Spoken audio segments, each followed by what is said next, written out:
Keep your hands and head inside the vehicle at all times. Buckle your seatbelts, check your mirrors, sit on back and relax. It's lights out and away we go for the Tall and Short of It podcast.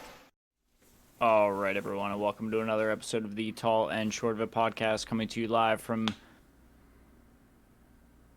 the office. I'm your host, Justin. And I'm Aaron. Welcome back, everyone. We've got a good episode ahead of you today. Some quick hitters, as always, into F1 talk. And then we had plenty of League of Legends with MSI wrapping up this past week. But Justin, it's good to see you, man. Yeah, good to see you too. Feels like forever and a day, all existing at the same time. Happy to be back, but let's start this episode off with a good old rose, thorn, and seed. Sounds good. I'll hit it off here for my rose this week. I got a couple more runs in since the last episode of the podcast. Nice. Knees are still holding up. I'm still taking it easy.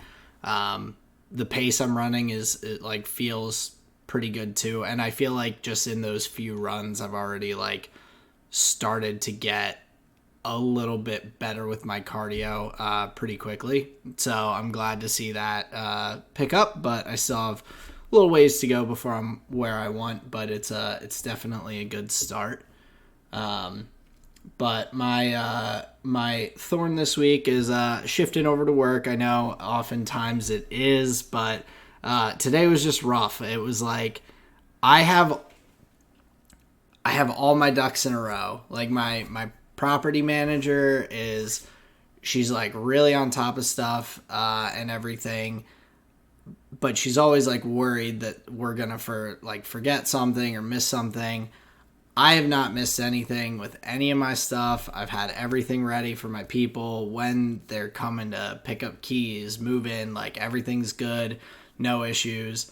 If it's last minute, it's last minute, but everything's always ready. And my one coworker, he just has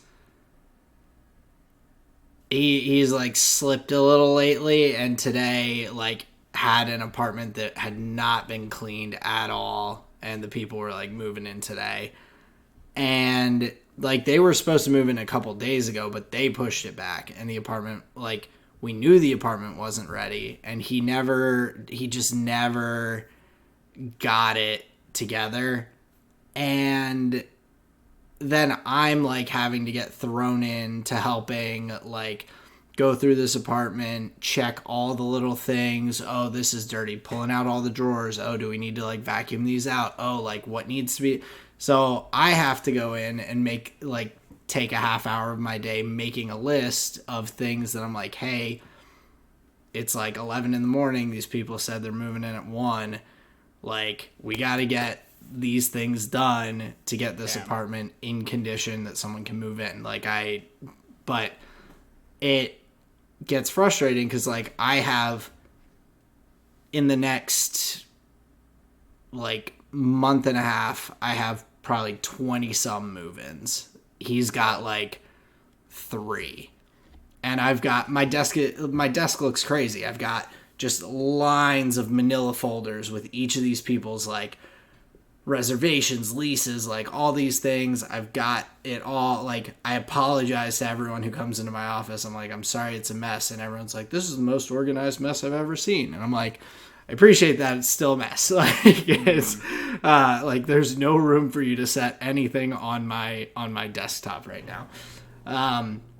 But it's just frustrating because I'm really busting my ass to try and like keep on top of my stuff because there's so much of it, and then to have to get thrown in to like help sort of fix other people's mistakes. Like I'm willing to do it. Like we're a team. I want to make sure that I'm helping out wherever I'm needed, but I have plenty of other things that I could be like doing to keep myself in order, let alone these extras. So that was a bit frustrating on the day.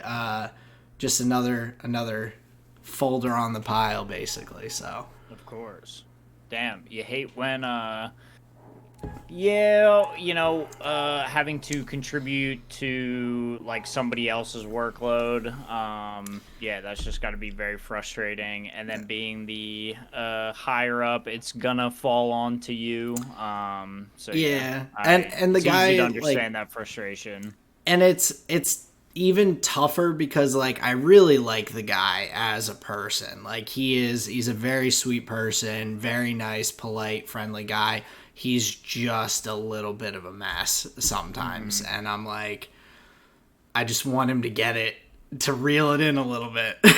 and Sure. and all. But I digress. That is their worst things in the world. I'm still doing good. My ducks are in a row, like I said. So Nice. uh, it didn't hit me too hard and throw me off my game. But moving on to my seed, Colleen and I saw our first venue this past weekend for trying to figure out wedding stuff.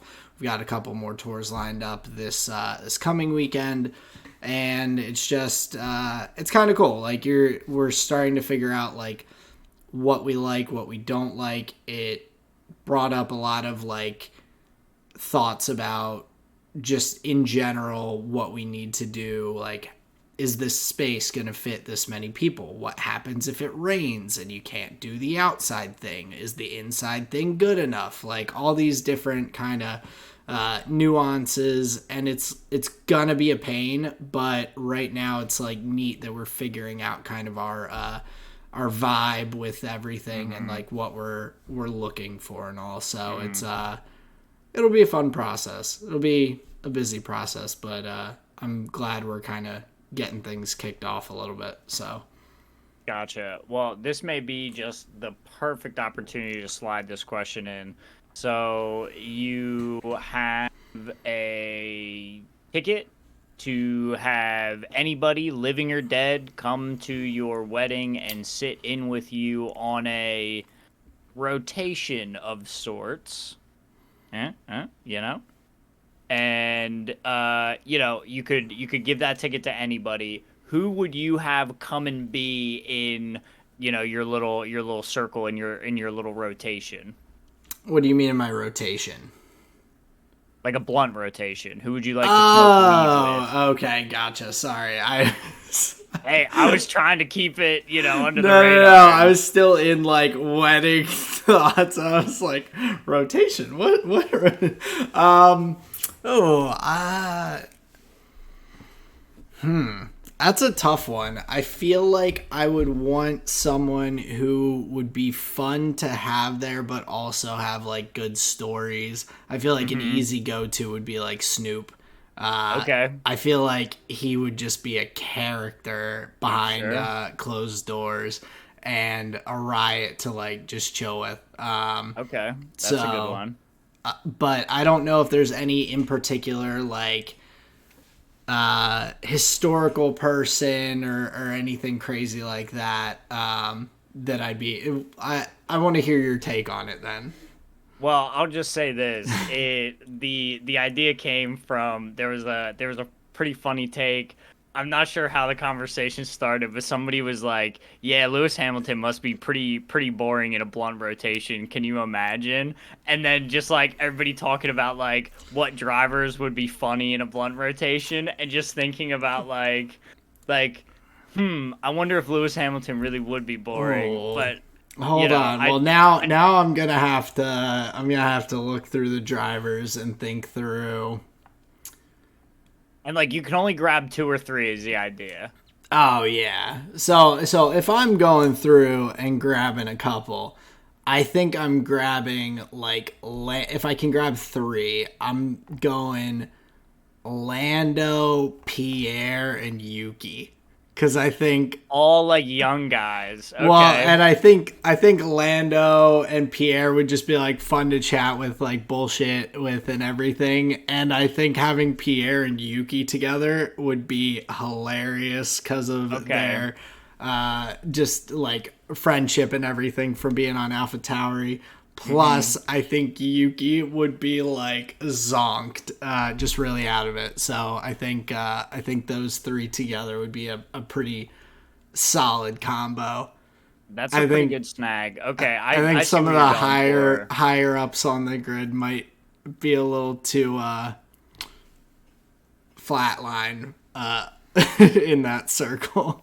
Well, I mean, like the assumption would be like everybody is smoking big weed, everybody is blazing, nobody's like, oh, that's not for me. Well, no. I just mean like I think that even if they did like Max, Lewis, George, Charles, Sure. all would be very like monotone, Mm. or like that, like just not getting. I don't know if the stories and the banter is gonna flow that well. Sure. Yeah, I might agree. The chat may not be that good. I feel like Carlos looks like he would be someone who would get paranoid. Hmm. You're having a lot of interesting reads, and a lot of reads I'm like, I think I would agree with that.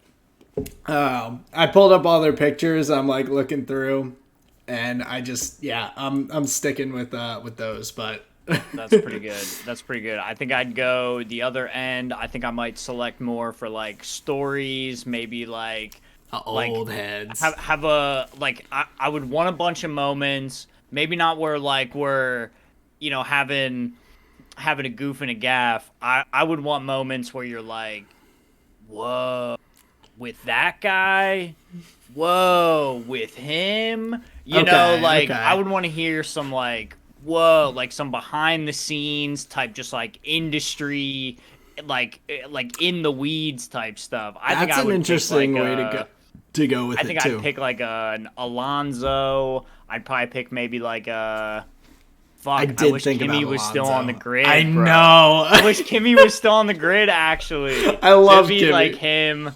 him. Yeah, see, I'd probably actually go like old heads. Yeah, that makes sense. That's another way to go with it. Those are like I think the only two ways that you can go. Like that's not a I don't You know. could I go think total fan though, just like oh dudes you see, but enjoy. that's where I'm just like I don't think in that if you're like okay you're going to dinner and you get to pick three drivers that's like a different scenario. Then you can go a Sure, little more on the fan route, but sure. But we're selecting for like you were picking for like the wedding party. yeah. So Yeah. No, I think that's pretty quality. Nice little derail there. Let me hit you with my rose thorn seed here for the week. I'll just give it to you real quick. So my rose here, I've been on the phone a little bit. I just want to say my rose here is just having somebody to help, having an advocate, somebody on your side that understands what's going on with the beeps and the boops and the web pages and the www dots. oh, you got an IT back end person. Yeah, Yeah. we got somebody to help, and it's been making life very easy. So Oh I'm yeah. gonna make sure this individual knows he is much appreciated. So that's my rose. My thorn here is I've been having some like tightness in my pec minor muscle that I Okay. would note when doing like chest and like lateral raises and like deltoid exercises. Okay. And I figured it out today. I was activating the wrong muscles when like doing the lifts, so I really focused on just using my deltoids. And what was weird, well, not weird, it was kind of like expected, but once I put enough work into the deltoids and had them like activated enough, I felt my pec minor just like relax, and that tension I was feeling like in my underarm just like actually kind of went away today. And I was noting like more kind of openness in my shoulders just in general. So moving forward with my arm and deltoid exercises, I'm going to be very intentional in that. And I guess that's just like just a takeaway for exercises in general is like, make sure you're isolating, hitting the thing you want to hit, because you may be tweaking and twerking. That's like a tough part a lot of times that I find. That's one of the few times that like I like working out to my own routine, making my own like um workout schedule with what workouts I'm doing, how many sets, what weights, things like Hmm. that, as opposed to having a coach or anything. But that is where I could use help, is when I'm doing some of those exercises that are specifically for like isolated muscles and like especially like isolated stretching and whatnot. I like am watching videos and I'm like, I think that is right, or I feel like something, but it's so hard to know what you're supposed to feel. And so yeah, like I'm sure tons of people run through that with just hitting the wrong muscles because they're holding their shoulders a certain way or whatever else that could throw off like your lift. So Yeah, exactly. And that's just why people like talk about form being very important and make sure you're using structural stances where like in massage therapy we learned it as like stacking joints where you don't want to have like a bunch of bends because then pressure is going like in all different directions. You want to just stack your joint, put it all down like one straight line. gotcha. Okay. So yeah, just like using good form is just important.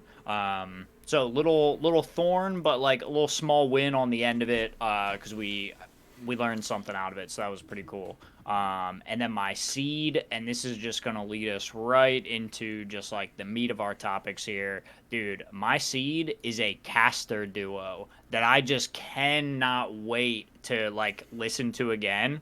So for the Blast TV Paris Major, and I'm pretty sure they've cast like for a good long time now, but it took some building, it took some exposure, and also it took the Apex versus Team Liquid quarterfinal of the major to like really let it sink in that like these guys are like Monty and Doa level like entertaining to listen to. Okay. So there's a clutch that Nock has, the AWPer for Apex. He's 1v3 on, I think it's like the B bomb site on Overpass.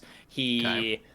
His teammate gets killed. He finds the first gun battle, turns, finds the second gun battle. He's got 3 rounds left in the AK. He like moves right, OC peaks, bop, bop, bop. Third one goes in the head.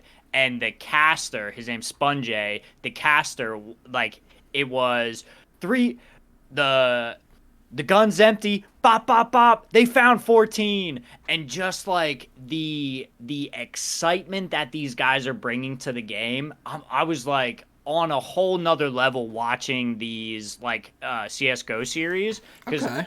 they are very very fun to listen to. Sponge is the color caster and Machine is the play-by-play, and they're just like they're on a whole nother level, man. So my seed is looking forward to more tournaments where these two are like casting together because it's so fun. Yeah, and it'll be interesting because I think that was the last CS:GO tournament that's being held. It'll all be the new Counter Strike 2.0 or whatever. I think moving forward. So Well, that I think might be a little of a misnomer. okay. I think they were just talking about blast majors Oh, because gotcha. Okay. Dallas is in like I think Dallas is all like starts on Monday. I am Dallas. There's a bunch of teams there, and I don't know if that's immediately on CS2. Okay. So I think it was kind of them saying like this will be the last Blast TV major. Gotcha. I could be wrong, but they did a bunch of weird stuff like that where they said like this will be the first time Vitality ever wins a major. But no, they just won Rio, and that's an S tier tournament. Gotcha. Like that was a major too. So Yeah. I think they're just referring to like their set of Their product. events. Yeah. Gotcha. You got Okay. it. Yeah. Which is Interesting. interesting. Definitely. And I think it's always great when you can find like some casters that get along that well. I think and like feed that energy off each other, because then those hype moments that don't come along that often, if you have the right casters there for that moment, it can just take it to a whole nother level. So that's definitely a cool one. So Well, and it kind of started with like players that I want to watch. So like you tune in just like to their game. You're kind of just like focus on like, oh, what are they on screen? What's there? Because you don't really know anything else. And then like, okay, through that now I know a couple of teams. Like, oh, like I'm Mm. gonna watch a Cloud9. Like I know them from League. But now it's like now I have like now I just want to hear these casters. I don't care who's playing. Like let me just hear the Just matches like they're there. good, so they're gonna make this good no matter what. Exactly. Yeah. Exactly. So now you just have like over just reasons to watch in general. So I'm kind of over the moon, but that's my Roach Thorn and Seed. Let's get into the show here. Nice. So I'll roll us through the quick hitters pretty quickly, but we do have the Indy 500 coming up this weekend. So it's interesting. They do qualifying the weekend before. And it's a very interesting like qualifying format because they I was gonna have. say, can you describe how it is? Because I was totally surprised to learn about this. Yeah, so the Indy 500 qualifying, it starts out the week before. So there are a lot of people in the running initially to qualify for the Indy 500. I think they only take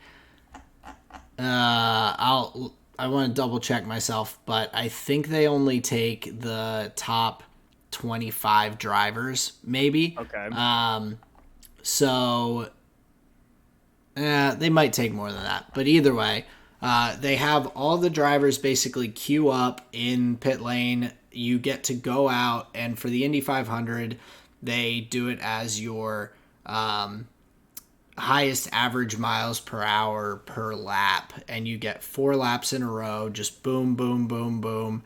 And your average miles per hour, whoever's the highest, like that's how they rate it as opposed to lap time, because I mean it essentially is your lap time. Whoever has the highest average miles per hour made it around quickest. So it's just another way of looking at it. But taking the average of the 4 laps that you do definitely makes it interesting.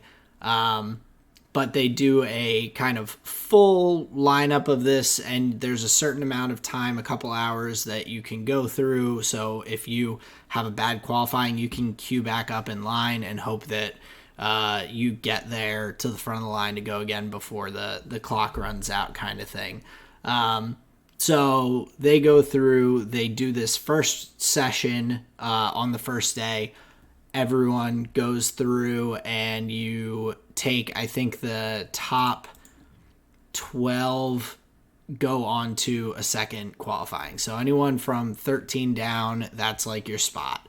Roman Grosjean, he was out in that first session. He's going to be starting 19th, right ahead of Helio Castro Nieves, who's a 3-time, I think, Indy 500 champion. Gotcha. Colton Herta right behind him. And so it's the lineup's a little different. Some of the guys there are some guys that are just better at oval track racing and everything. So Grosjean's out. You have what they call the top 12 like qualifying. From there, you end up getting a top 6. And so, okay, so I figured it out. There were 34 people in the running initially. They take the top 30 for it. So Okay. they go from that top 12. They do a last chance qualifier to bring in Stuff.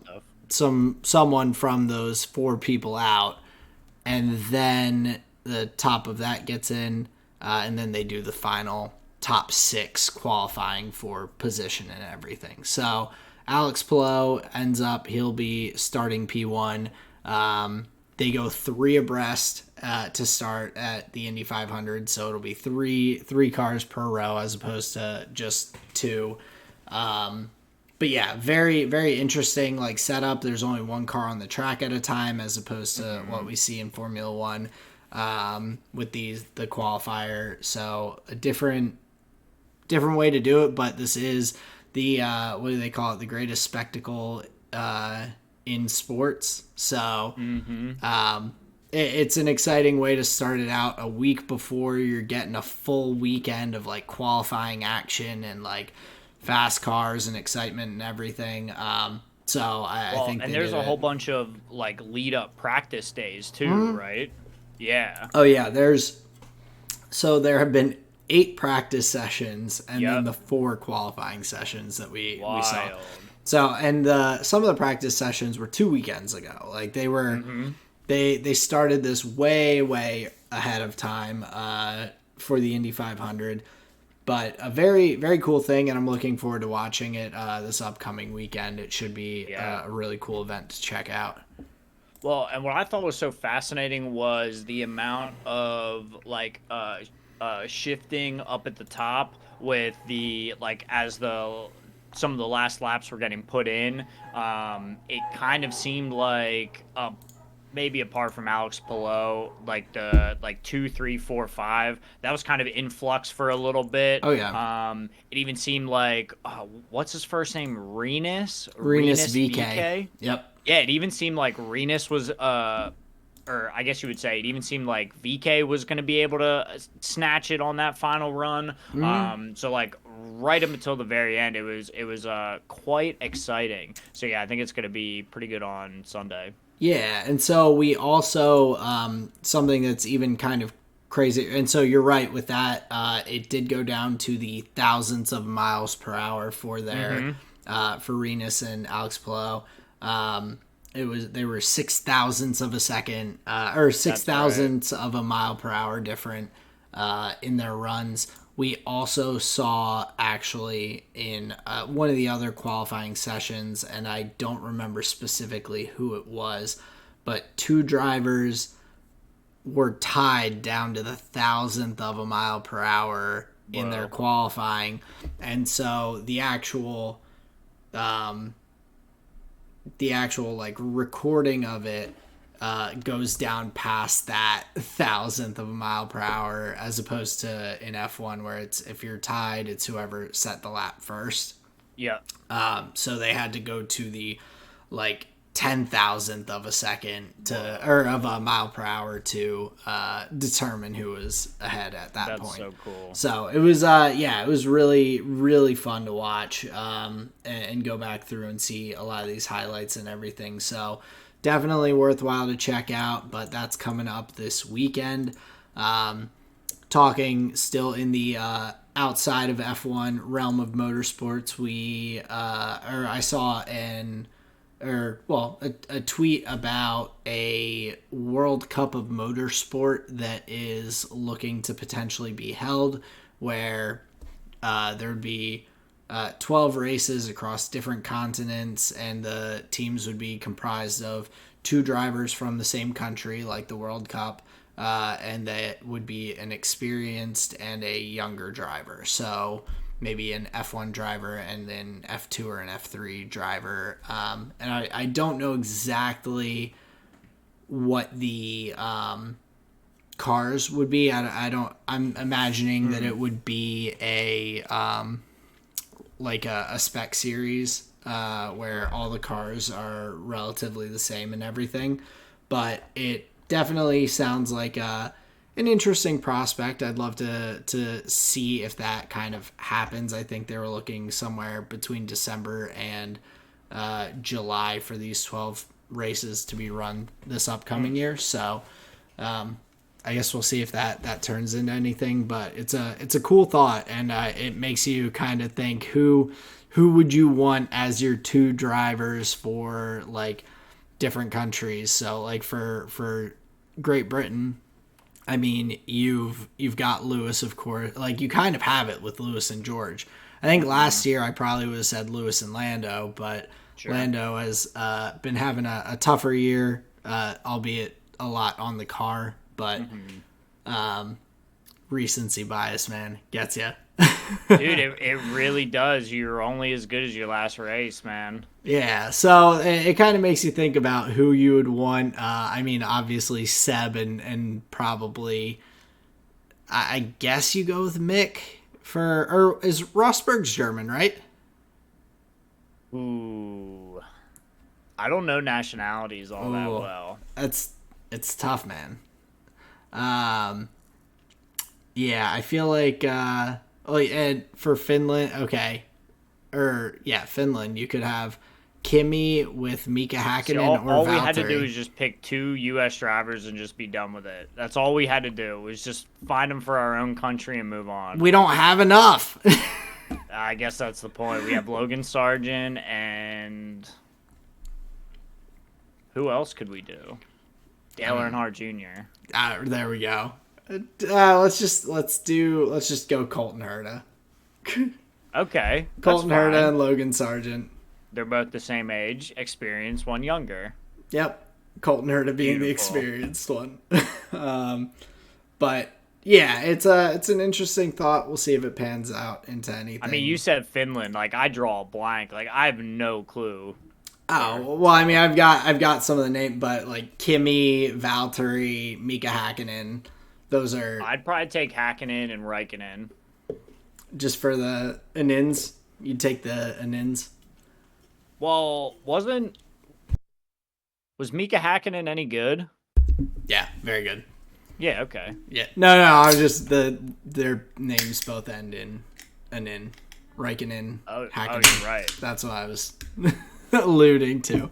Well, they're Finnish, of course. That's how their last names are. I know this. Exactly. But the last non-F1 little thing, which is still sort of F1, they did end up hosting so Team Redline, which is a Red Bull sponsored sim racing team, did host a virtual Grand Prix this past weekend that had a lot of different F1, F2, F3 drivers that were involved in it and everything to raise. I think it was raising funds for the storms and everything that ended up canceling the Grand Prix and for those areas of Italy that were affected.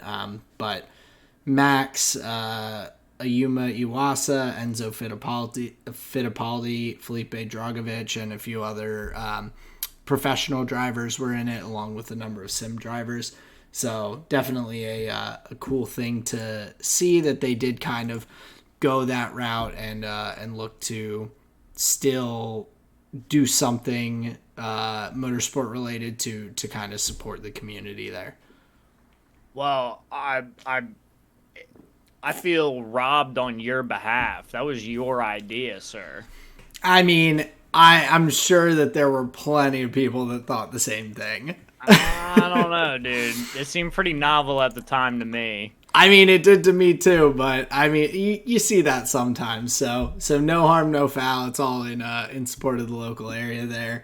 Some other folks that were supporting their local areas in Italy, Yuki Tsunoda and a number of members of the AlphaTauri team were out in the streets of Faenza, where the AlphaTauri factory is located, that was flooded pretty badly, helping to clean up and kind of get things back in shape after a pretty rough, rainy stretch there. So big ups to Yuki and the team for helping out the community that they're a part of there. It's definitely a cool thing to see. Mm-hmm. Yeah, I would agree with that. Yeah, and to stay talking about AlphaTauri, Red Bull has essentially determined what their plan is moving forward. That they're not going to be selling the team. It will continue to be a Red Bull owned team that acts as a junior team essentially, and they're going to remain at Faenza near Imola for their main hub, but they're going to take on staff from the UK to kind of bolster there and I guess consolidate some resources and whatnot a little bit to run more efficiently. So AlphaTauri will continue forward. I know there were some reports that there was some unsureness there, but yeah, and people wondering about a sale and if Red Bull was going to let go of it, but now it's kind of yeah. So it looks like they're moving forward to kind of stay in a similar vein. I'll bring this full circle a little bit, but Honda is looking to, and I think they did sign an agreement or reach an agreement with Aston Martin to be Aston Martin's new engine supplier as of 2026. So they won't be having Mercedes supplied engines any longer at that point. And with that, to bring it back around, Aston Martin was talking about their potential driver lineup down the road, and Yuki Tsunoda's name got brought into the picture. Being a Japanese driver, going with Honda engines, having some really solid performances this year and everything with AlphaTauri, and seeing his growth over the past couple of years, I think it would be an awesome opportunity for Yuki to potentially have in that seat. It's obviously a couple years down the road. You don't know what's going to happen with Alonso. You know that Stroll's probably still going to be sitting there in that other seat. Keeping the door open, but I thought that was cool that there's already conversations outside of the Red Bull organization of Yuki potentially having that growth into a larger kind of more competitive team down the line, which I think we can expect with how he's been racing. Mm-hmm. Yeah, it seems like only an upward trajectory if the partnership with Honda is looking to, strengthen the organization, bolster the organization. It seems like it would just be a pretty good fit. But yeah, you're right. It doesn't seem like it would be Lance's seat that gets that he gets put in unless the leadership of the company significantly changes for whatever reason. Maybe Lance retires. Could be. He could do. I don't even know how old he is. I think I'm gonna say he's 23. Oh no, he's 24. I really thought he was like 27, 28. I really thought I was on it. But yeah, he's 24, so probably not retiring. But yeah, Yuki getting a look, I think, is a cool prospect for a top team, or at least current top team. Looking over towards some other top teams that are figuring out their drivers' lineups going forward. Charles Leclerc and Ferrari have kind of, reinitiated contract renewal talks and everything. Whoa. Sounds like they are pushing towards kind of making in some sort of agreement going for a contract renewal after Charles was sounds like he was pretty specific about kind of the things he was looking for from the team in terms of car improvements and whatnot. But with that, there were a lot of reports of who would be the second driver for Charles, and Sir Lewis Hamilton's name actually has come up quite a bit in those conversations. I don't know if Mercedes would offer him quite the amount of money that he could potentially get. It sounds like Ferrari is in the 40 million euro range for an offer, kind of ballpark. And so, assuming that obviously Lewis would want to move from Mercedes to Ferrari, the thought of him in Ferrari red in that, it's just so weird. It's a strange thought. Thinking of him like leaving Mercedes after all these years to go to Ferrari. I don't know if it would happen. I do think it's interesting though that Leclerc's contract renewals brought up this wanting to have a superstar second seat, even though I think you and I agree Sainz has been doing fine. Like, I don't think that their issues are with driver quality. But I guess if I guess you'd say you'd go, oh, Lewis, if he's available, better than Carlos. So From Ferrari's perspective, yeah. yeah, I don't. It seems like they're kind of independent of each other. I don't know why a driver cares who his teammate is, other than like, can I beat this individual? maybe it's like what Unless, they're bringing knowledge wise and whatnot to the team as sure, well, could be or that. wanting to get a constructors championship for Ferrari. I mean, the drivers championship would be great for Charles, I'm sure, but getting the constructors too, he seems like the based on everything I've seen from him as a driver and in his career so far, I feel like he is very loyal to Ferrari and wants them to get the same success that he's getting. Not to just be like, well, I won the drivers and like, they didn't get constructors. Sucks to suck. Like, he's not that kind of guy. Fair enough. Okay, gotcha. That's a good observation. I think with Lewis, the question that I would ask is like, is he only in it for the money? Like, or does he care kind of like Charles might? Or does he see like maybe Mercedes winning days are over? I was only there to win. I didn't care about the money. Maybe Lewis only cares about winning. I'm curious what he would be selecting for this late in his career. You would hope just, what he believes is the fastest car is the team that he believes that he should be on, kind of thing. Yeah, and I also don't really think that. Well, I know for sure that Red Bull's made it clear that they have no interest in signing Lewis as a driver. I don't think Lewis would have any interest in being a driver for them anyway.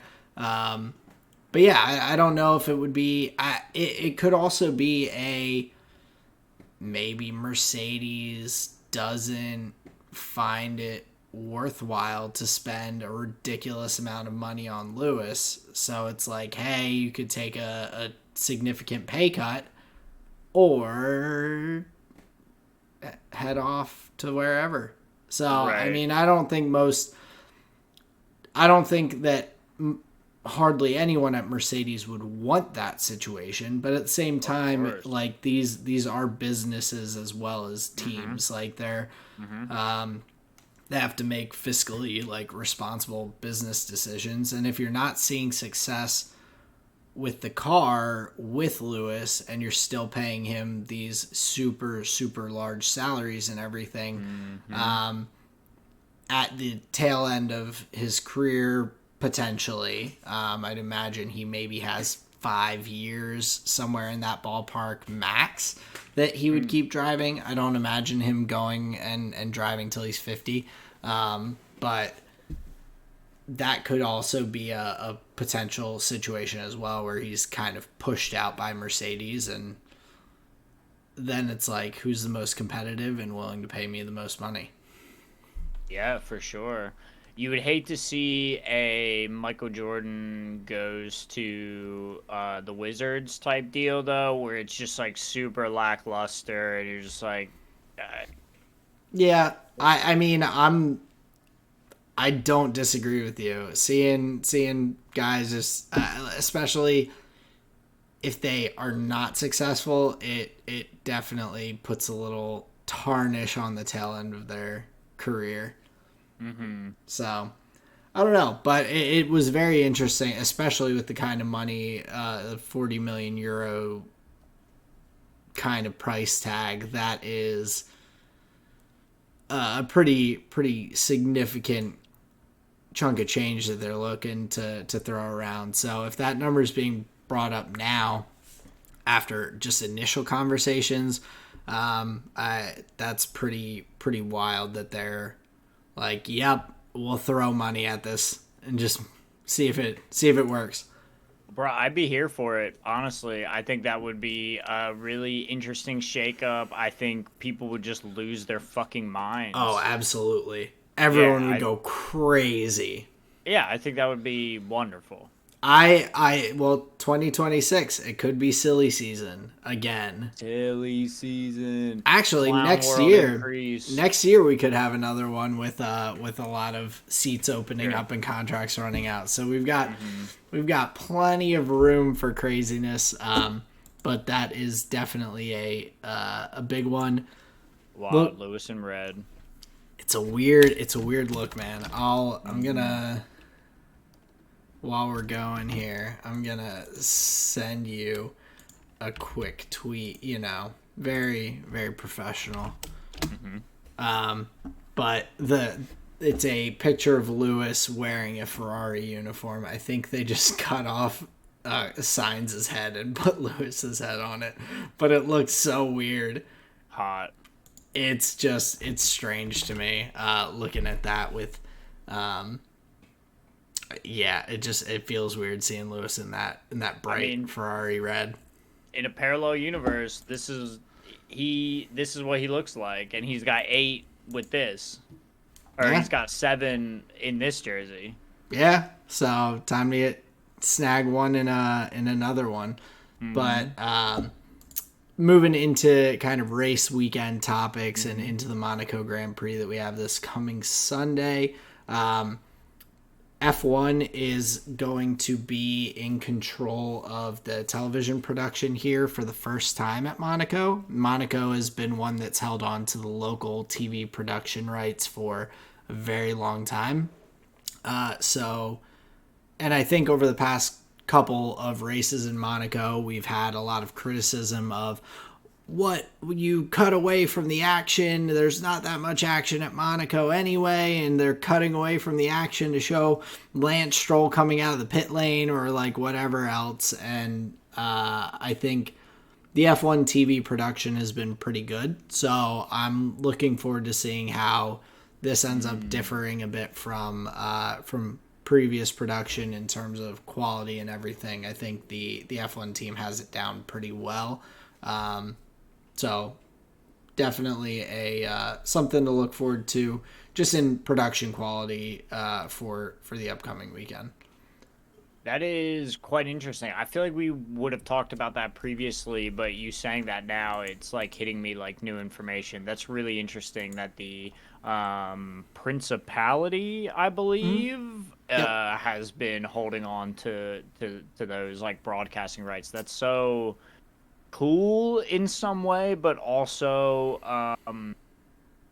I feel, I guess it's like a small amount of catharsis of like, yeah, I'm also really happy that you handed it over too. That's cool. You probably should have did that a while ago. Yeah, like I understand like what like you have the time and the people there and everything locally to set things up and like prepare and whatnot.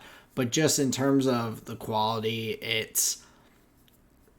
the F1 broadcast team, like they are doing this week in and week out. They're not just setting it up and like doing their best for one weekend a year.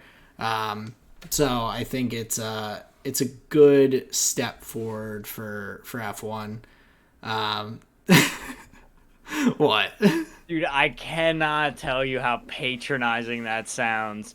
Doing their best for one weekend a year. Well, I mean, that could be the tagline for so many just like shitty businesses. That's hilarious. Yeah, I mean, it's like you're coming in and but they get one shot at it. They get no practice run, they get no warm up.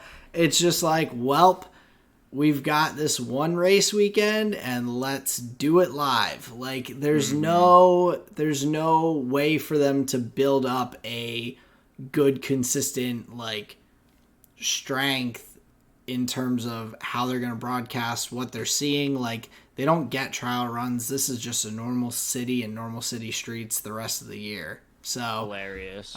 So yeah, I think it's definitely a good thing. It for a while, I'm sure it was kind of neat that the local the local teams did all the broadcasts and everything for like the video production and all. But I think at this point we're at a stage with F1 and the growth of it that you want to have the best people, most knowledgeable people doing that production week in and week out.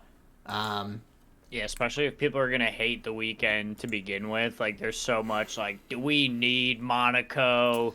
Is Monaco still good in 2023? I mean, just if people are gonna like talk about it like that, I saw a tweet this past week too. This guy was talking about how he was catching F1's live stream. Thank you. All right, thank you.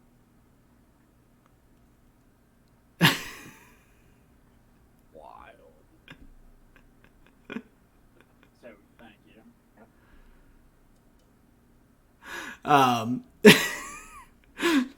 Pardon the interruption, everyone, but looking at this tweet, this guy was talking about how he caught the F1 live stream of Imola in 2005 and was like, that was real racing and yada, yada, yada. And like Schumacher, nowadays, Schumacher would have just blown past Alonso with DRS or whatever. This is what he said. He's like, I miss this era of F1. And then a guy like quote tweeted it and was like, there were 9 overtakes in that race. Only 9. He was like, that's less than Monaco last year. Whoa. And so it's funny when you like put things into perspective about there are a lot of people who are sentimental about this golden era of F1 and everything and how great F1 was back in the day. And some of those races, like, you see, like, when Williams was thriving, you see the 2 Williams drivers, like, lap the entire field, winning races by, like, 95 seconds and things like that. And now they're like, well, Max won by 30 seconds 2 races in a row. Like, F1 is dying. Yeah, it's like, it's doomed. It's like, guys, this has happened many, many times before. Mm-hmm. Much before we joined into the fandom. So I think that for Monaco especially, already, like you said, having kind of this connotation of not being as exciting of a race and whatnot, having the best and top video production to catch all the excitement is definitely a good thing.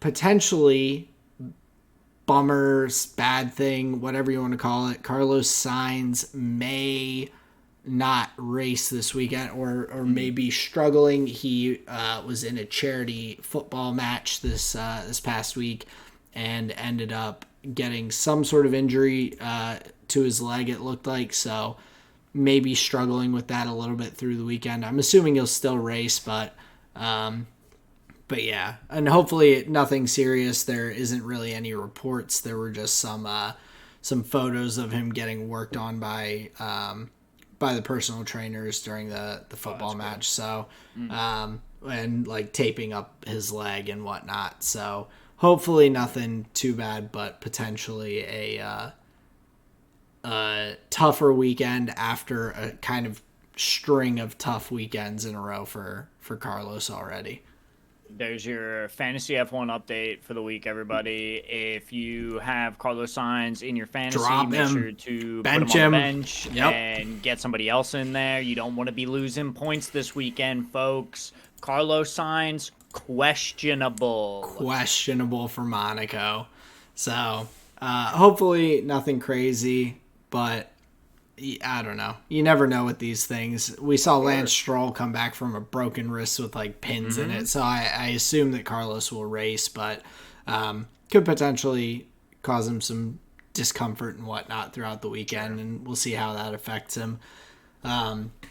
We did, though, get the tires from Pirelli announced for the upcoming race, so we're going to be going with the 3 softest levels of their tires for the Monaco weekend, which I think will hopefully give a little more opportunity for different strategies. Monaco, typically, with how slow it is and the sharpness of turns, I feel like has typically pretty good degradation on the tires. So going with all the softest 3 compounds available, maybe that will cause tires to wear out a bit more quickly, cause some more wrinkles into their the team's strategies and all. So, Well, I think they're going to have to specifically give Charles a couple sets of wet tires so he doesn't put his in the pool again. That was pretty weak. That was pretty weak. Sorry. Well, I mean, just hopefully, I'm looking for a clean qualifying session. That's what I'm looking for. I mean, we had Charles Bennett, I think, 2 years ago to take pole position. Checo Bennett last year in the qualifying to take pole position. I think, That's or right. Checo, Or they're like reverse. Checo Bendit last year. He didn't take pole last year, but he stayed ahead of Max and started third. But he ended up winning the race. So, but yeah, a lot of interesting storylines. Charles Leclerc still has not had a great Monaco Grand Prix. He finished P4 last year with the snafu from Ferrari's pit wall team and everything. I think they either left him out on hard tires or brought him in and people passed him or whatever it was. He went from like first to fourth. Didn't have a chance to make it up. But he was an angry young lad. But well, he's just been unsuccessful at Monaco. I mean, he's had DNFs. He had the did not start a couple years ago, I think. So that's definitely something to look out for. But Monaco last year was also the whole Red Bull thing where Max was like, you know what you did at the end of the season, talking about Checo crashing out at Monaco intentionally, quote unquote, and everything. So we've had some interesting Monaco situations previously. So hoping for a good qualifying, clean qualifying, and I'm just ready to be back racing after this stretch, especially with the Imola Grand Prix being canceled. Yeah, that's always really tough. You know, you just want to feel like you're in the thick of it, and just like every weekend leading into the next. But sometimes these breaks in between can be pretty tough. So yeah, we hit on a bunch of the notes, but the one thing I want to talk about going all the way back to Alpine is the upgrades that they were talking about. I think they have a package coming in. I don't know if it was supposed to land at Imola or if they're bringing it to Monaco or whatever. But I think Alpine was pretty hyped on some upgrades, so I'm kind of looking forward to them. Looking to see, oddly, just like when you look at it from the standings, McLaren is literally fourth.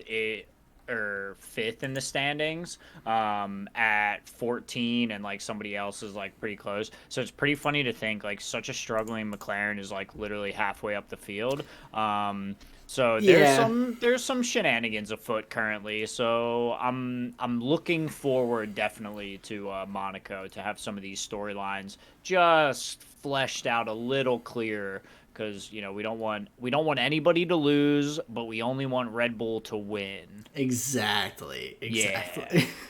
Well, Red Bull has the history of diving into the pool after the race. I don't think I've seen other teams do that, but Red Bull's won at Monaco a lot recently, so that may also be the case.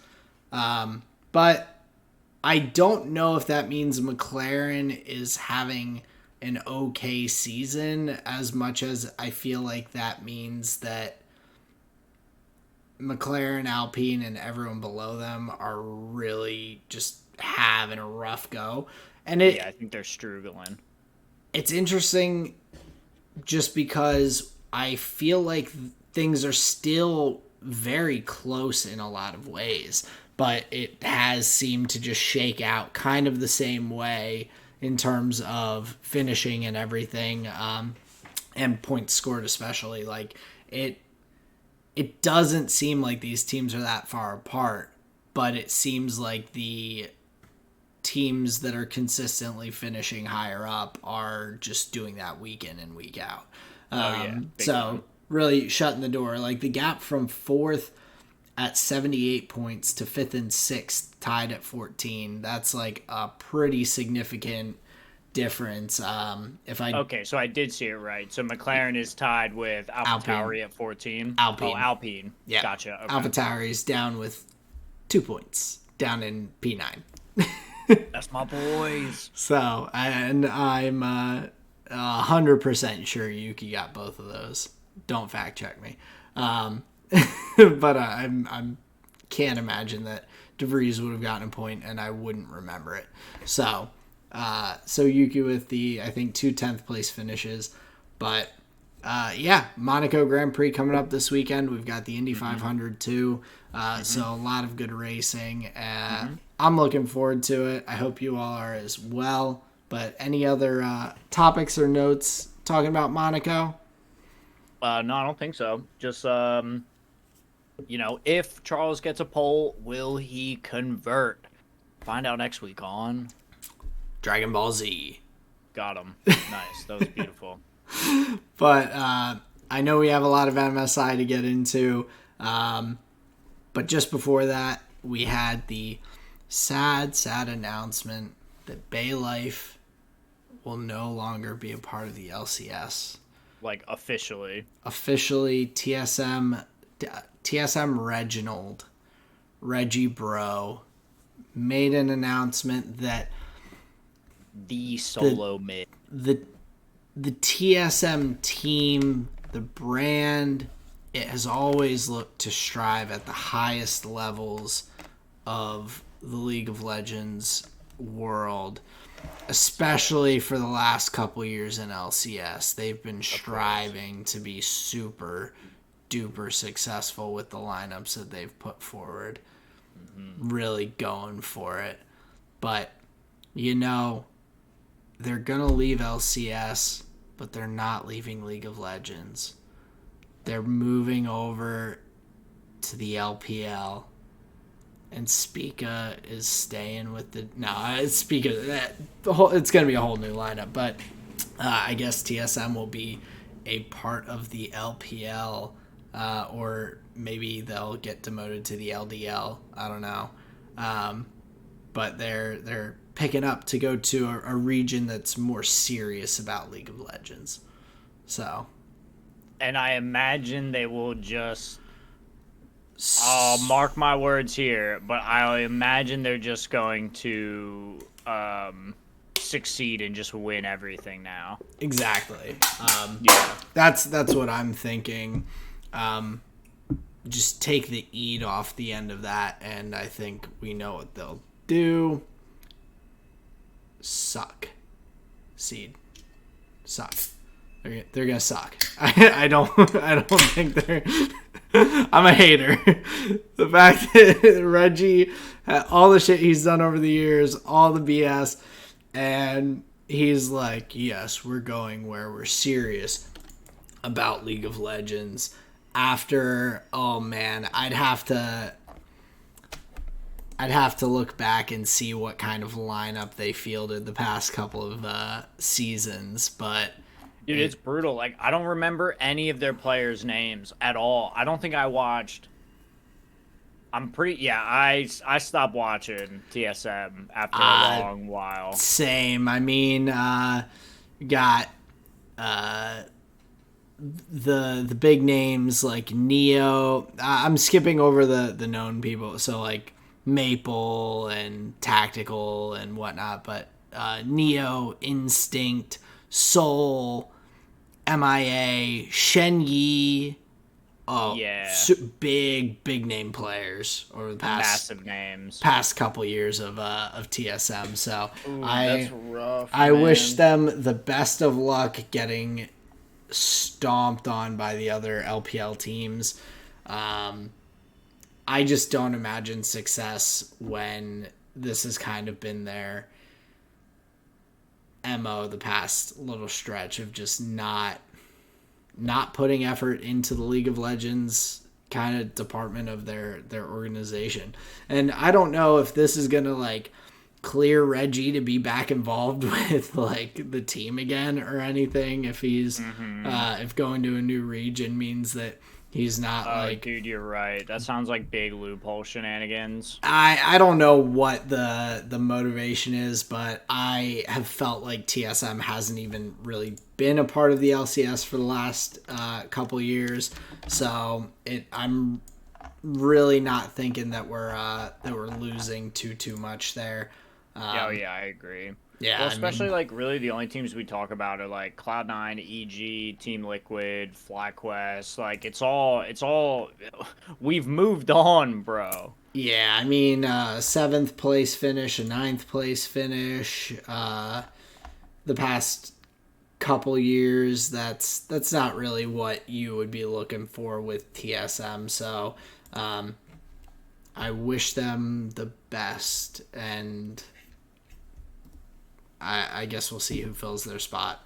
So, Yeah, I just look forward to not watching them on the LPL now too. yeah, exactly. Like, I mean, unless they spend buku bucks to pick up some good players, I just imagine it's gonna be Knight and Navi 6-9. Come on over. yeah. Don't you want to be part of Bay Life?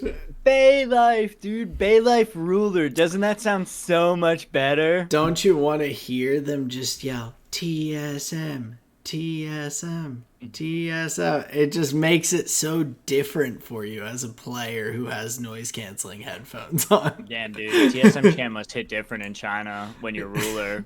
Exactly. Oh, but yeah, I just had to bring that up before we get into the MSI talk. But why don't you lead us off into it? We had a number of series that we had coming into the finals here. Well, yeah, I think pretty sure we covered rounds 1 and 2 on previous episodes. So we just have the round 3 matches and the final, I guess, or round 3, round 4, and 5, being the funky kooky names.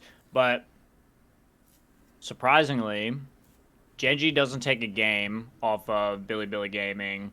And what seems to be going wrong in this series, I mean, you could talk about the 80 carries all day, but we know Elk's good, we know Pays is good, the other ones like Guma and Ruler on JDG, like the dudes that are left here in the 80 carry camp, well selected for. They're just going to be like, their stat lines are just insane every game. Like if the team won, the 80 carry stat line was insane, right? The quality of bot laners in the final four might be better than the quality of mid laners, which is like a crazy thing to say when you have Yagao, Chovy, Faker, and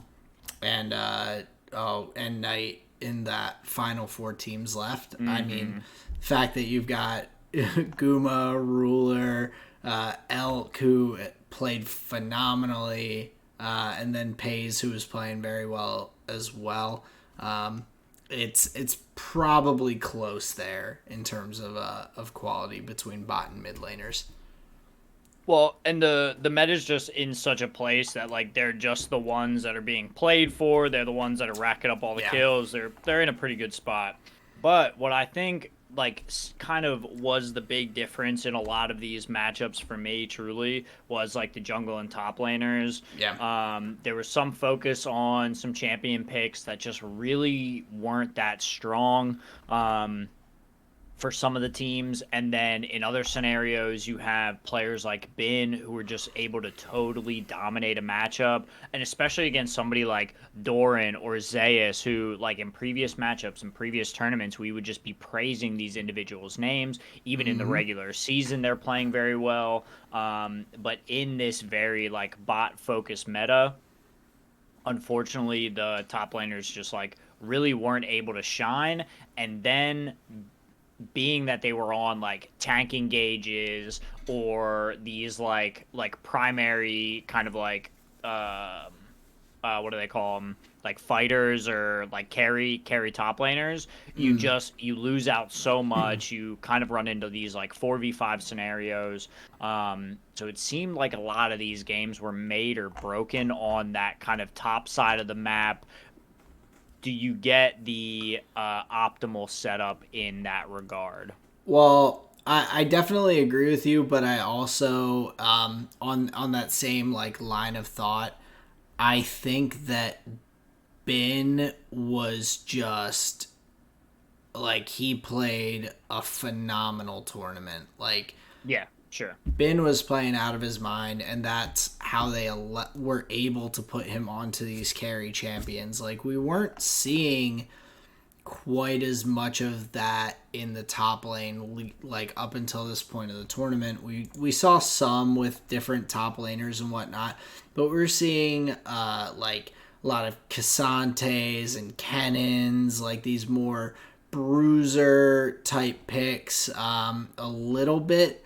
But then seeing the Jacks come out consistently, seeing that Mm-hmm. be kind of um, a pick ban um, to some extent later into some of the matches, or being kind of traded back and forth between BLG and JDG at the end. I think we had pretty sure that I'll double check myself, but I'm fairly certain that 369 played the Jacks at some point. I could be wrong. No, I think I'm wrong. Either Hmm. way, oh, it was Zayas. Zayas picked it Okay. away from Bin. I knew someone played it against Bin, and I couldn't remember. Mm-hmm. But the fact that that became like a contested pick because Bin was playing it so well, and it's like you can't really waste a ban on it necessarily. Um, he was really my big standout on BLG, and like you said, with the top lane and jungle, he did a lot for them to put them ahead on that side of the map. Mm-hmm. Well, unfortunately for Biden's case, like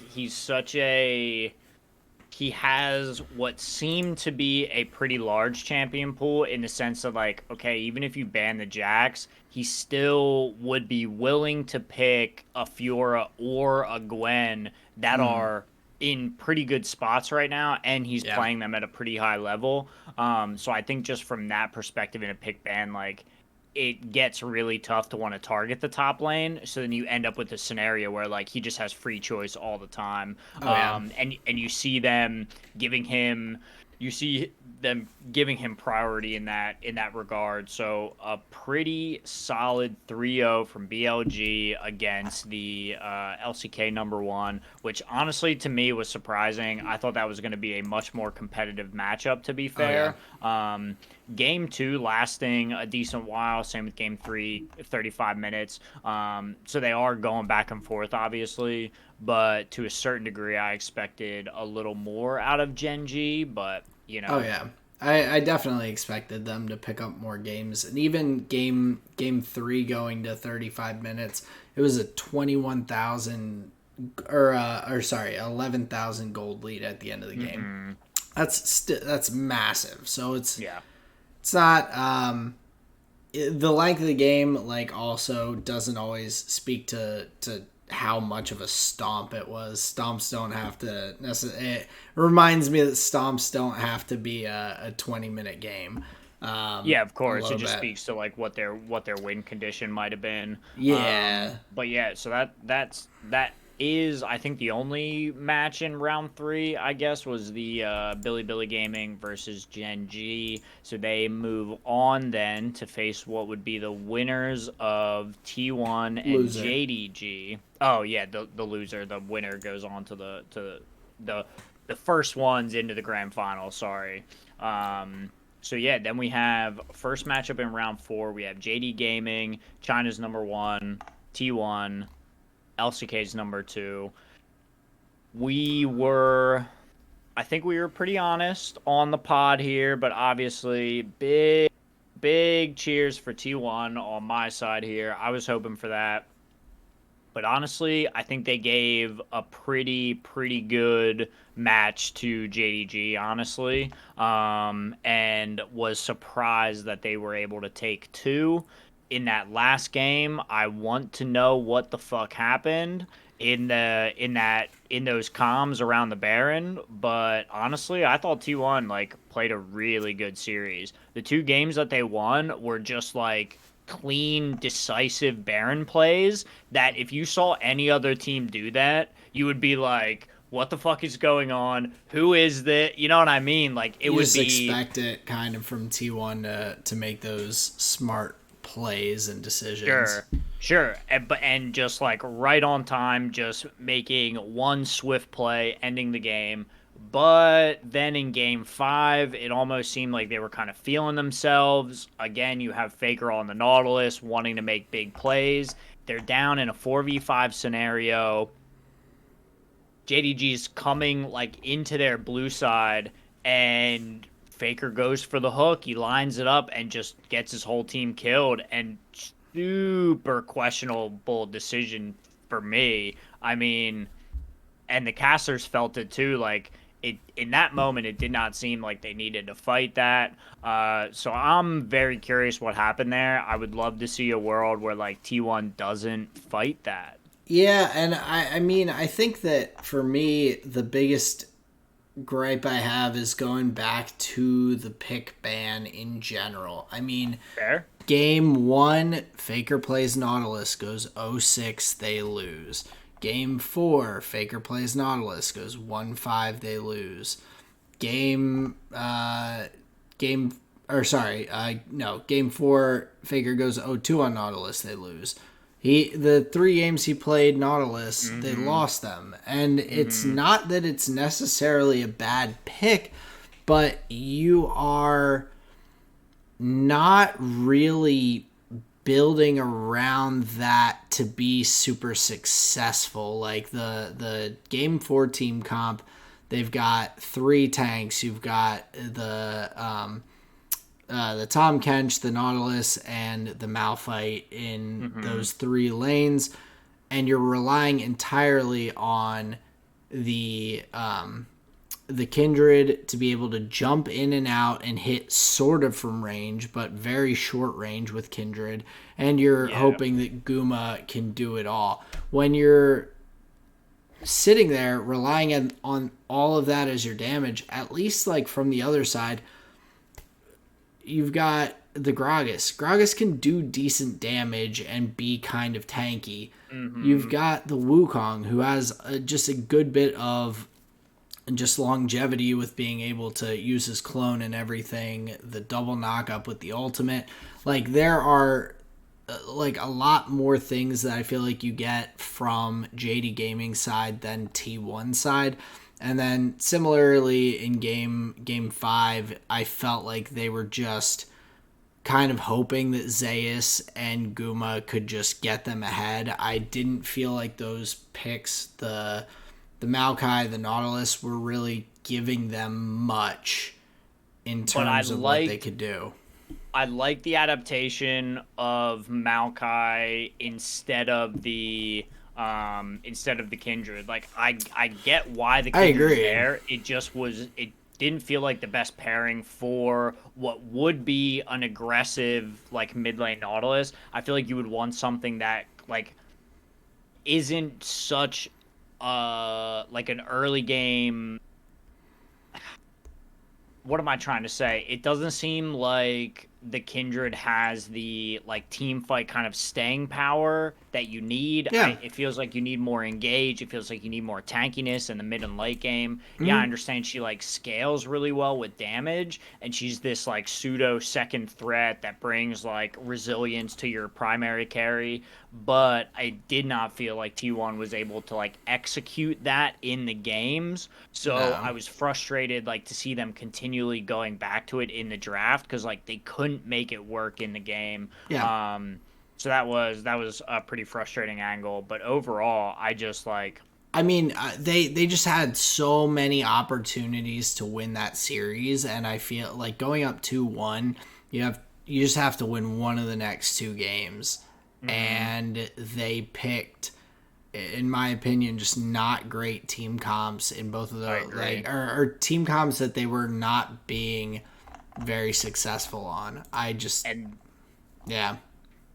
and then not playing well against the Gragas. I think that was T1's like biggest crutch the whole tournament was not playing around the Gragas. The amount of flanks, the amount of barrels, the amount of flash body slams that 369 was able to get was just like disgusting. And then it makes you even worried like, okay, so now T1 gets dropped down against Billy Gaming. Like Mm-hmm. Ben can easily just like play the Gragas.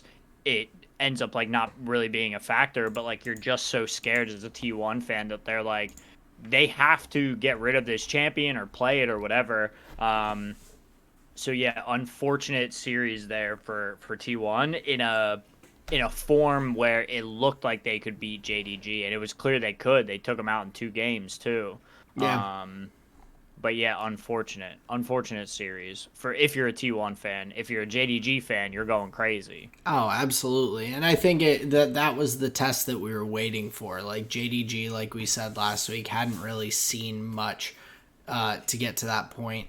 This was the first really tough match that I think we were seeing other than their previous bout with Billy Gaming. That was the next most competitive, with that being a 3-0 Mm-hmm. for JDG. So going from there, I definitely was impressed by JDG at the end. They I was impressed that they didn't get flustered. They didn't let themselves get kind of out of sorts being down 2-1. They were able to turn it around, get the wins in games 4 and 5, and win that series to put themselves to the finals. Like that's a big thing to be able to do, to come back with while you're in the hole a little bit, Mm-hmm. to be able to bring it back. But then looking at the Billy Gaming and T1 series, similar. It felt like I kind of just felt like T1 had lost some mojo or something. Yeah. At this point, they had kind of gotten knocked down a little bit and did not respond super well. I mean, the first game was very tight through and through, but Elk on the Zeri just came to play. Man, Elk Mm-hmm. looked really good throughout this tournament, and like you said, obviously the AD carries, the bot laners They were just so set up to look shine. look really good when they look really good. But even in games where where they didn't win, or he didn't have Mm-hmm. as much success, Elkhead, it still impressed me in the loss against T1 in Game 3. He goes 6-3-1. He was kind of the only person who was hanging in there to try and keep them in it. Mm-hmm. But yeah, he really impressed me through and through this tournament. Yeah, overall, I just think Elk and On had great like synergy in the bottom lane. I think they Mm-hmm. obviously had pretty good 2v2 matchups. I don't remember them getting just like dumpstered without the jungle help. Obviously, like their lanes, I think when like they may have been disadvantaged or advantaged or whatever, but I don't remember a matchup that was like really tough for them. So yeah, Elk and On like really showing up to the tournament. The one game that T1 is able to win, they use Kha'Zix Faker on the Kesante, and that wasn't even like a necessarily a tough game. Owner was just pretty strong on the Oh yeah. Kha'Zix and was able to do a lot of damage. And obviously, this was the game that Zayas picked Jax away from Bin as well. But again, this was Shun on the Kindred, just another example of it like not looking that great. We get why it's there, but Mm. it was for whatever the teams we're seeing in the scrims, it didn't show up on stage, that's for sure. And Yeah. then, game four, Billy Gaming is able to reset. Yagao grabs the mid lane Nautilus this time and says, "All right, figure. Let me show you how this is done. Let's get you out of here." I mean, I think a lot of that was still more on Shun with his Kha'Zix play. The Kha'Zix Sure. seems like it was really working in a lot of these scenarios where it's these um, less tanky team comps that showing up. Looked really really good, pretty like carried the game pretty heavily on Billy Gaming's side, but of course Yagao definitely had plenty of opportunities to get hooks in, ultimates to start team fights off. Bin with the split push threat on the Fiora, kind of going with that into the Jax of Zeus was a nice little shift, I think, for them to still put him on another map pressure kind of split pushing top laner. So I definitely was impressed by them to be able to close out the series against T1. So kind of succinctly, like there was not really they played it out very well. There wasn't any like T1 had with JDG going up 2-1. There wasn't now it's 2-2. Oh, well, okay, like what's going to happen? Billy Gaming gets up 2-1. They lose that one, or it gets up 2-0. They lose one game, and they're like, okay, no, we're closing this out. They close it out well, and just played solidly throughout that series with T1. Big time agree. Had a bunch of good like pick and ban choices to make. Like even in that game four, banning the Sante, saying like, yeah, we understand what a part of this was. So yeah, I think Billy Gaming handling T1 pretty solidly, but also noting maybe a little bit of a mojo hit there for T1 in their round four matchup. Against Billy Gaming, and then we are set up for an all China final with JDG versus Billy Gaming. And do you think it delivered as far as a grand final? I would Did say it give you so. everything you hoped for? Not everything, because I would have been amped to see 5 games and Billy Gaming coming out on top. No knock to JDG. The Cinderella story just tugs at my heartstrings a bit. But it was very impressive from both teams, really. I felt like they both came in like with the thought that they could win the series, and we saw some really impressive play from both sides. Looking at JDG Kanavi, I loved the pivot from Nautilus being this mid lane or support pick. Game one, he takes it in the jungle. He had some really, really good hooks later on in the game and ultimates that started off fights and kind of pushed them with their lead that they already had, just kind of helped them close it out very, very nicely. The Jace pick, too, going back and forth, that was kind of it felt like the key to the series for me, and it was cool to see that a mini meta kind of developed in this matchup after these teams have played each other in the LPL finals, in an earlier round of MSI, and then now in this round of MSI for the MSI finals. Seeing two teams that have played against each other so much, it's cool that they had their own little meta within the game. Yeah, especially for a champion that like we didn't see pick ban too heavily. I think we saw some other teams maybe pick it up here and there, but it really was, it really did feel like very much just of these two teams, and it got traded back. The one thing that was like super curious to me, and I mean this is just like the obvious thing that you could pull out, but it seemed like Billy Gaming literally just like surrendered in game 3 with that fucking Vayne pick for Elk. Like, Yeah. I'm not going to say it's just bad because they lost on it. Like, it didn't look good in the match. Like, Kanavi just had to walk bottom one time, set them behind, and then Vayne was never going to be able to auto-attack around a Scion, a Sedge, the poke coming in from a Jace. Like, the setup just didn't seem there.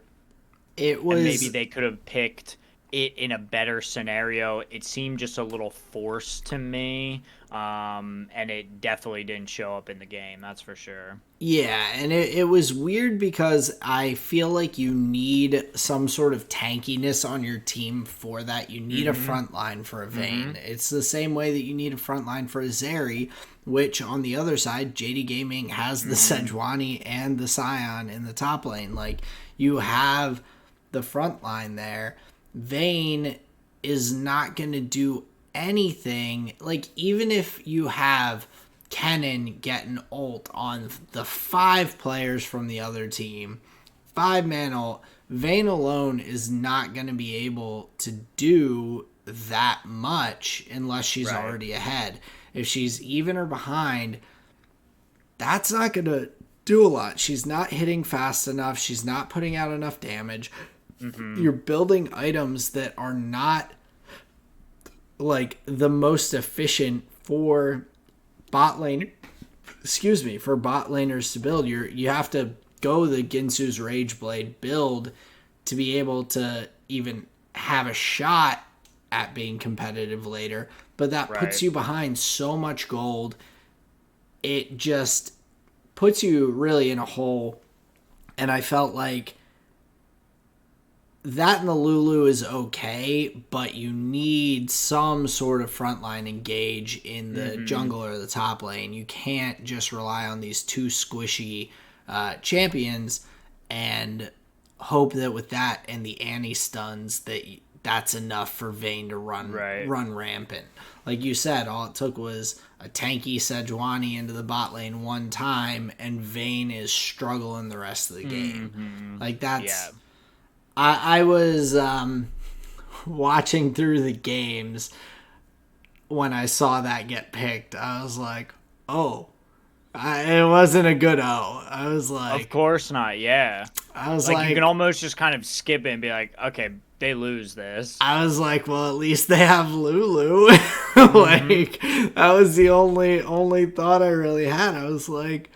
It's like, guys, I mean, yeah, I think you're going full bore into that. I think instead of Kennen top, you do like a Karma top or something silly, and then like a ranged mid laner that you can like offer some more support then as well. With some mobility or something. Yeah, it feels very much like a protect the Cogmaw type pick. Like, you really need to give them all the power. And Billy Gaming just didn't pick for that. So unfortunately, give me a Gnar, give me a like you with Vayne, you still get the engage, but like you retain the tankiness, you gain more of a front line. Where, like you once need Kennen's stunned down, you gotta bolt or you're zone using anyway, so they're not even focusing. There's nothing like when you're Kennen going in like that, you ult and then you die. Like you are not going to be able to sustain through Zeri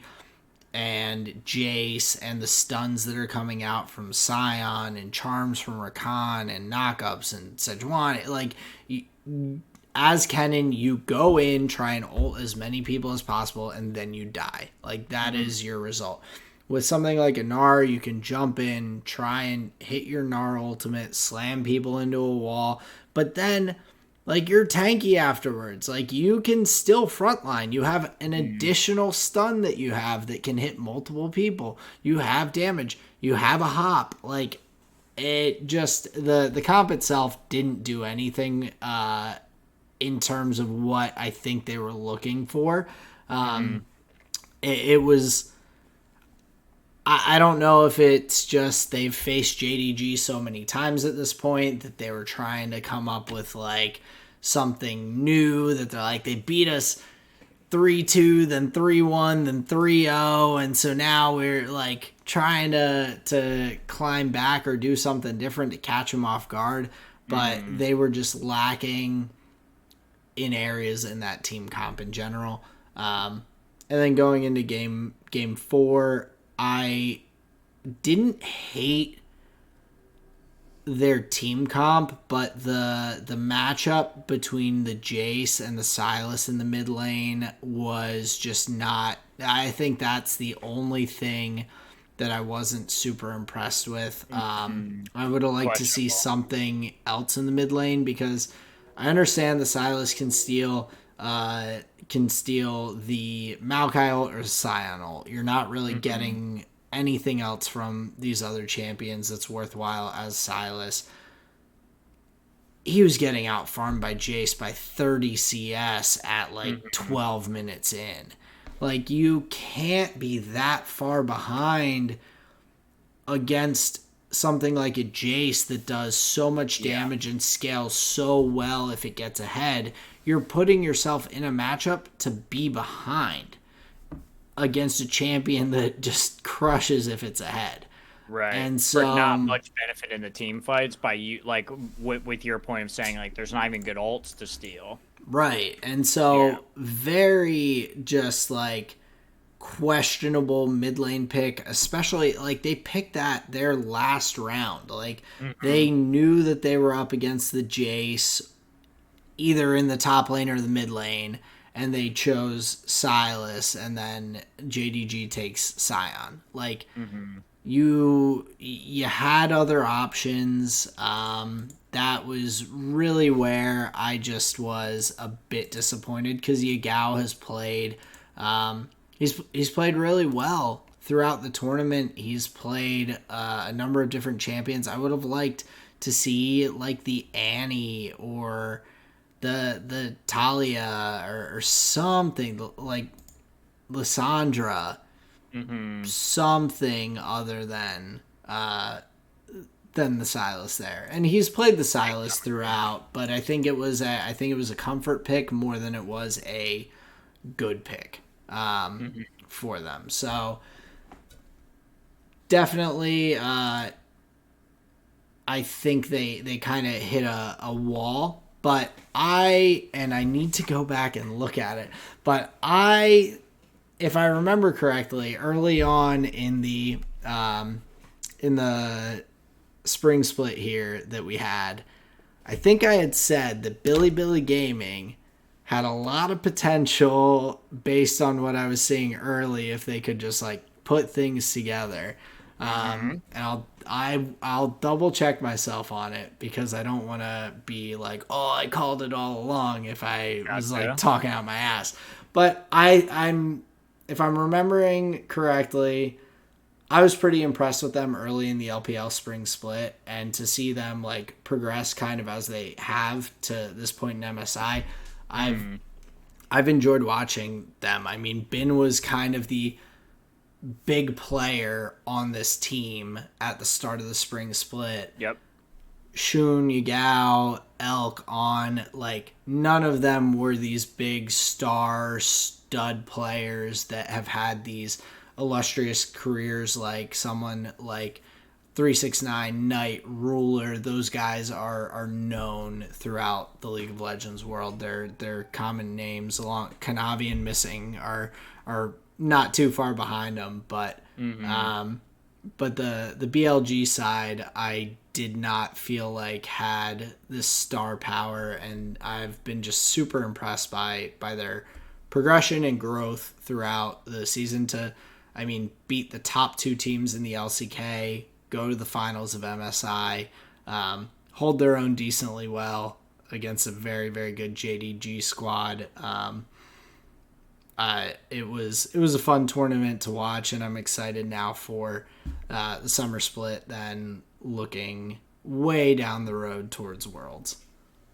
Well, I agree, and here's the other wrinkle is another team that had to start in the play-ins gets pretty far in the tournament. I wonder if that's because they have more games in, And Could you know be, what I mean? could Like, be a component. I mean, they got more opportunities to test stuff in that environment. Like, it's very possible that gave them a little bit of a leg up. At least, I would say, at least into the initial stages of the group stage. I think sure.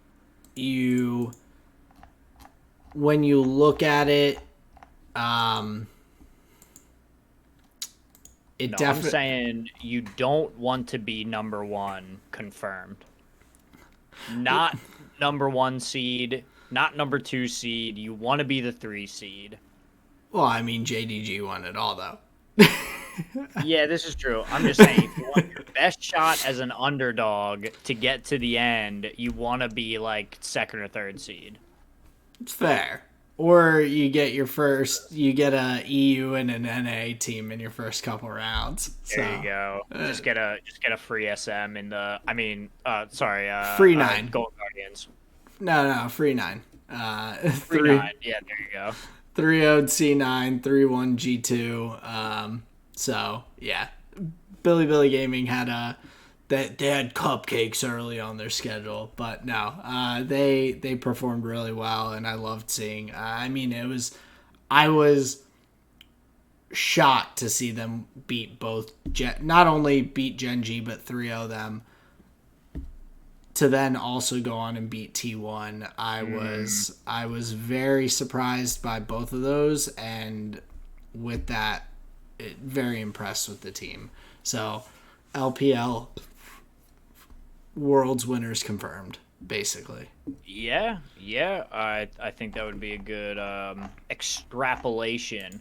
But yeah, I thought it was a fun tournament. I thought it was a very exciting kind of final stages, and the production felt like it kind of matched the energy of these matches. It was like pretty hype there at the end. A lot of storylines that they were able to bring in. So yeah, overall, this was like the best MSI. And call me crazy, but Crazy. Riot could get money out of me, bro. Like, I would pay for that. Like, if it meant more tournaments, I would pay for like $15 at like the start for 100%, you know what I mean? easily. Yeah. Yeah, like that would be, it would be, when I think of things like that, it's like by the time it's like when I pay for a hotel room for vacation way ahead of time. By the time I get to the hotel room, like it's already paid for, and I'm like, oh, this is like a free vacation. Like I'm already worried about that. Like I'll throw $15-20 at something early on, and by the time the tournaments come around, I won't even remember that I did that. Like it's Exactly. fine. Exactly. But then you're like supporting, and then there's Yeah. a way to make it continue. So yeah, I think that was like that was something worth watching. That was fun. Oh, absolutely. And also, just to speak about one more player, Ruler, we talked about him a little bit, but I would say, has kind of solidified himself in that kind of best of all time group that's up there. I mean, he's come in second at Worlds. He's come in first at Worlds. He's won LCK multiple times. He's won LPL now. He's won MSI. Like this man's trophy shelf is getting pretty large, and so I just have to give him a shout out because he's just consistently played so well for so long. It's been very impressive, and so big shout out to Ruler with his performances. I was very impressed with him and the rest of JD Gaming throughout the tournament. Yeah, I mean, he has done it on the most competitive stages, and yeah, I don't think there is much arguing as far as AD carries go that he's like one of the most decorated now. Yeah, I mean, if you're like the fact that just anyone winning LCK and LPL, Yeah, that's wild. yeah, and to do it in essentially back-to-back splits, one LCK in the summer split, and then one LPL in the spring split. That's not something you see too commonly. But an awesome tournament. I loved the double elimination format. I think that was an awesome change. Big props to Riot. I would love to see that for Worlds, just with the round robin stage added in. Bigger tournament, I kind of think they would. I expect them to do that anyway, so I would love to see them kind of keep this similar format and move that forward into Worlds. Sure. Dude, another thing that you get with high-level League of Legends is the casters start feeling like it's the time to use the term auto-spacing, because this is obviously the only time that players are put in a position to perfectly auto-space. Well, this is the only time that you get the quality of players who even can. Well, and there are few scenarios where like that's the thing that matters, but there were a couple of instances, and Azael like called it out beautifully, where Ruler was like right on the outside of Elk, I believe, on where I think Ruler was on Jinx, Elk was on Aphelios, and playing just right outside of that range where he made just Elk look silly, like doing that like walk back and forth where they never got in range to auto attack. You mean orb walking? Yes, exactly.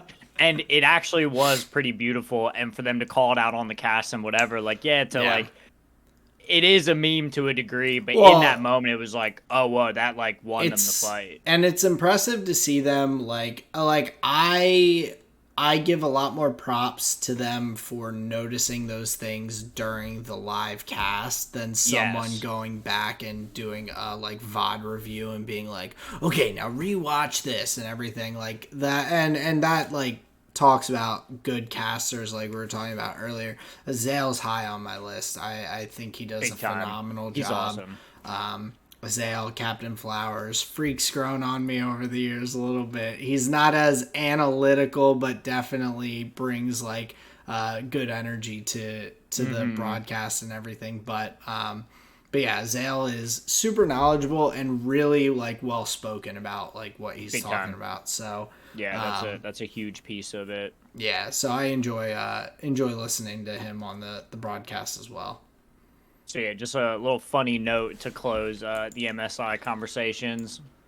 Yeah, you gotta love it, man. You gotta love the orb walking, auto spacing, any sort of niche term that you can throw in there, like any niche buzzword, just throw them all in there. Just get all the fans amped. Like, that's for me. That was for me. I know what he means. Just throw underhand like little lobs for the fans to just knock out of the park. But but yeah, I guess any final notes we've got on MSI before leading into I guess we're bringing it into the flavor of the week now. We don't have any magic this week unless there were any other notes you had before we wrap things up. Not really. I just wanted to maybe just like a couple like final thoughts on the CS:GO major at Paris. Just if people are inclined to go back and watch, the Apex run through the tournament was really exciting. There were a couple players who haven't been at the like quarters or semi stages before, or they haven't been there in a long while. And then as an org, it was their first time to do it. And they had their in-game leader, his name's Kixon, who I believe this was his first time at a LAN event doing that role. And Apex like makes a really deep run. They make it all the way to the semifinals against Vitality. So I think from like a storyline perspective, Apex was really fun to watch in the tournament. And then from like a winning team perspective, bro, like say what you want about Apex, say what you want about Zywoo, like yeah, like that's cool. Honestly, the two players that impressed me the most on the team were Magisk and Spinks. The way so Magisk is their like anchor site player, so he's the guy that's got to hang off by himself. And the amount of like I'm telling you, like 2-for-1s that he was able to come out on top with, so much of that. I would Well, be so bad. It's so impressive to me being able to that's like. what I'm saying. No, Yes. I'm with you. I would be ass at that. I Mm-hmm. cannot. I have no attention span to be trying to track two different people or directions that like no shot. That's very very impressive. So I think from that perspective, you're right, because I would be terrible at it too. From that perspective, I think Magisk was really fun to watch. Like he really was a cornerstone of the Vitality CT side. So I thought that was like very cool. And then Spinks on the lurks was wild. The amount of times the feed would just cut to him and he was just like deep in mid with like two enemy players like right ahead, and you're just like, oh, this is the round, I guess. And just bam, bam, backstab. And now like the round's theirs, they rush the site, they get the plan or whatever. Like the amount of times he was just in the feed, just way behind enemy lines was very impressive that he was able to like find the space. So from the winning team perspective, those two players were really fun to watch. But going all the way back to the Sponge and Machine conversation, if you want to hear like a really fun cast, Apex versus Team Liquid in the quarters, that was really fun, just like from a casting Nice. perspective, because Apex just goes off. Um, so those are just my closing thoughts for the Blast TV Major Paris. But yeah, we can get into the flavor of the week, sir. Sounds good. But yeah, I'll have to go check that out. I didn't get to It's catch fun. much of the tournament, but I do love CS:GO too, so I'll have to check it out. But for my flavor of the week, for my food this week, tonight for dinner. So short backstory. I promise I'll keep it short. But a few weeks ago, I had to go to the doctor. They did blood work and yada yada yada. And apparently, your boy has high cholesterol. Sure. So, Yeah, boy. That's they're funny. like, you gotta cut back on the red meats and this and that. And so Colleen and I were like, all right, like we'll like start eating some more fish and things. So I made a really solid like lemon butter tilapia tonight. I zested the lemon onto the Let's tilapia go. before you throw it in the oven. I did the whole thing. Put Nice. that with a little lemon butter sauce over rice with some green beans on the side, and so that was good, and it was healthy for me There you and go. my cholesterol. Gotta keep your ticker healthy, man. I'm doing my best, man. But my music this week is so a couple of just shout out to a couple of artists who remind me a lot of Mac, who I think is at this point kind of become maybe my favorite artist. It's tough between him and Kendrick and Billy Sure. Joel. The big three. The big three. In my mind, too. But Squid the Kid, I had talked about him a few weeks Yeah. ago, but also Coda the Friend, another kind of younger guy who has that very like laid back, relaxed style of rap, like nice flows, very clean with their vocals and everything. You're like Nice. good flow, good wordplay and everything. So I've enjoyed listening to them both a little bit and all, mixing up my music. So shout out to them, Coda the Friend and Squid the Kid. And then for my visual medium, we're bringing it down to the gutter with some trash reality television. Colleen and I are kind of go to like background, like we don't have to pay attention, but we can, and watching it'll be like just good enjoyment. Sure. Funny, fun. Selling Sunset is back with their Nice. season, just as much drama as ever from these Yes. rich people who What I'm are here for. getting $100,000 commissions on selling a single house and yada yada. They're just always crazy, always going at each other. You gotta love it. Good trash TV, just it gets me every now and then. So had to to shout that out for my flavor of the week. But that does wrap it out for me. Very cool. A little bit of gutter living, not Hell yeah. not terrible, So I'm happy to hear that you guys are enjoying it. My visual medium here for the week is more what I'm looking forward to. I've had a title in the back of my head for a while, and I keep like checking to like see if it's on like the services. I find it, see I have to rent it, so I'm like, I'll save you. Final Fantasy VII Advent Children, Okay. the animated film. Have you ever seen it? I have not, but I have not played a single Final Fantasy. I know, shame Neither on have me. Oh, really? Yeah. Oh, I mean, so a couple, Willie and my other buddy Tyler. So my two Tylers, both E squared. fiends when it comes to to Final Fantasy. They've Sure. played like all the games. They're like just deep in it and everything. But so I've like watched them play the games, but I that's about where it ends for me with Final Fantasy. Hey, fair enough. That's a little more than I've been exposed, but the animated film called Advent Children is beautiful and wonderfully done. You don't even really have to have much of a predisposition to the characters. It like does a lot for you. It's just a really good watch, and I haven't seen it in a long time, so it's like been in the back of my head. I think I've had the Sephiroth theme in my head as well, so that Gotcha. makes me think of the movie. So I want to watch that, and I also have Ant-Man and the Wasp: Quantumania on my list. It's out on Okay. Disney Plus now, so we'll get into the next chapter, and they call it the Multiverse Saga. So I'm quite excited for that.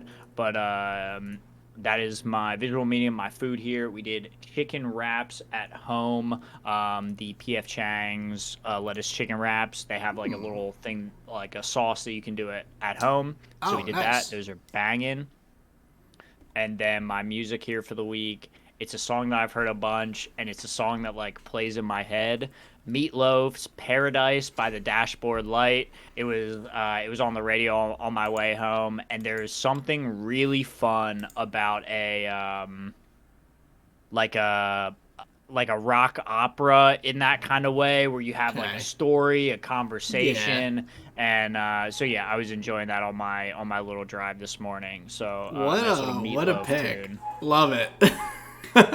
Meatloaf is not something that comes up onto my radar that frequently. It's So good, man. It's I really good. I won't knock it until I try it, but from what I've eaten of Meatloaf, I don't know if the music's for me, but Hey, fair enough, man. no, Fair enough. I'm That's fine. not. But yeah, that does of course bring us to the end of this week's episode, ladies and gentlemen.